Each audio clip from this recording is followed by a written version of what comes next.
Oh my god, guys, it's so beautiful outside today. Anyway, I just wanted to make a really quick video for you guys today and talk about something that is constantly addressed on my TikTok. I get questions all the time about what should I do if I can't visualize. And I do see a lot of videos from a lot of coaches who say, you know, you have to visualize, like you can't do it without. And that's a limiting belief that they have, that they put on you. That is absolutely not necessary. First of all, you do not need to visualize. And second of all, you can use the law of assumption to train yourself how to visualize. So I'm gonna give you 2 tips. Now, my first one would be just to start affirming that you are a master visualizer, that it's so easy for you to visualize things, your brain can do it. I don't care what kind of condition you have, like it really doesn't matter. Not being able to visualize is an assumption that you keep up, even if you have a condition that medicine tells you prevents you from visualizing. That is something that you're being told. And so, for example, I have certain things wrong with me due to my neurodivergency. I don't want to manifest my neurodivergency away because I actually really love it. I just affirm the things away about it that I don't like, and the rest I just keep. So you can literally start telling yourself that you're the best visualizer in the world, that it comes so easy for you. You know, you get up in the morning and you do your manifestation stuff, and visualizing is the one and only thing that you like to do and that works for you, that you can do. I started doing that and I realized I still don't like visualizing. It's just a preference, so I do this instead. So I have a much easier time just manifesting through basically telling myself my affirmations out loud. I use the telephone method, I use the eavesdrop method, like I use all kinds of methods. I will be making separate videos on those, but basically the second you start talking to yourself out loud, your brain automatically starts thinking in almost like words and pictures. It's kind of weird. My brain is very on and off about it. I personally just don't think in pictures. When I have memories that I have feelings tied to and stuff, I oftentimes only can grasp them, and my brain can process them when I talk about them in some way, shape, or form, or when I listen to a song or something like that. So I always tie it to something that I can kind of grasp, if that makes sense. And talking out loud is one of those things that I find really, really does help. Journaling helps. I find putting on music and just generating the feeling that you want to generate also is a really, really great way to do that. Because it's just a different form of visualization. But every coach that tells you you have to visualize and you can't do it without, that's just toxic advice. That's not helpful to you.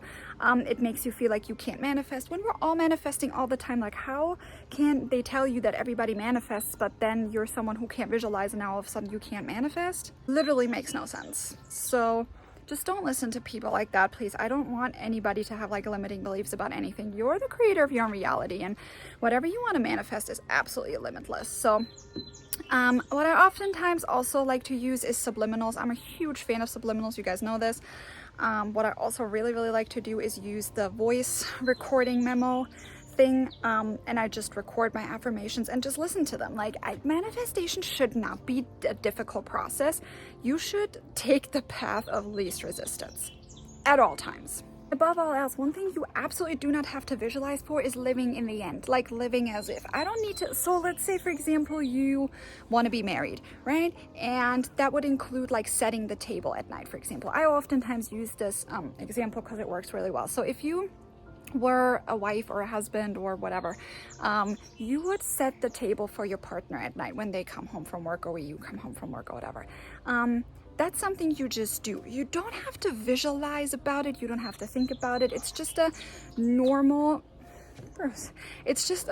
common thing that you would do, that you would not think twice about. Sorry, my dog got myself tangled up in him. So oftentimes we really overcomplicate manifestation, because living in the end is really the only thing that you should be doing, that you have to do. And it would be really helpful if you had someone in your life who you could talk to, especially on the phone. It's something that I always tell my clients to do. I have a few people that I do it with, but if they're not available, like I said, using a voice memo or something is really a great way to do that. Because it helps you living in the end, talking to someone and telling them about all the good things, regardless of what your surroundings show you, really doesn't matter. You need to watch your thoughts. You need to watch what you say. Those are the most important things. And everything else is literally just living in the end. Think about, how would you act? You can write it down. How would you act if you were living in the end already, which is a different thing from just acting in general. Like I saw a coach the other day and it kind of really aggravated me because she said that she taught law of assumption, but then she had people make a list and write down things that would bring them money, and then she said take action towards those. So you wrote down a list of things to do, go take action. That's not manifesting, that's taking action.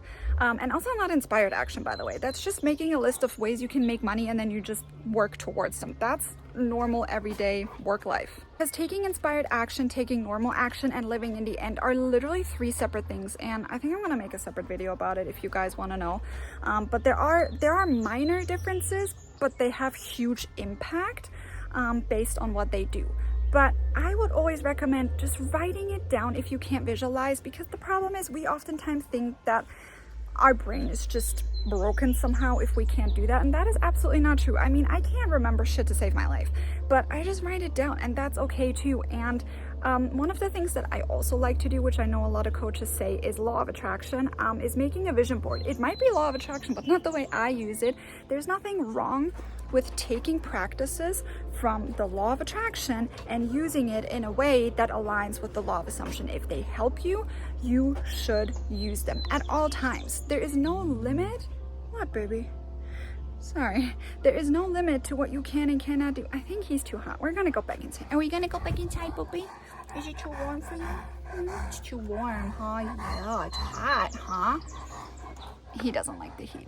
So yeah, guys, I hope this really helped you. Like, I hope you kind of got the point that I was trying to make, but you set the ground rules for everything. That's kind of the point. That's what I always try to teach you. This is not about doing things in a certain rule, which is why it's so hard for me to sometimes just make videos, because I do want to cater to everybody, and not everything works for everybody. Just because you watch a video and it works for other people does not make your journey any less valid, does not make your brain any less not functioning, or does not make your manifestation powers any less powerful than they really are.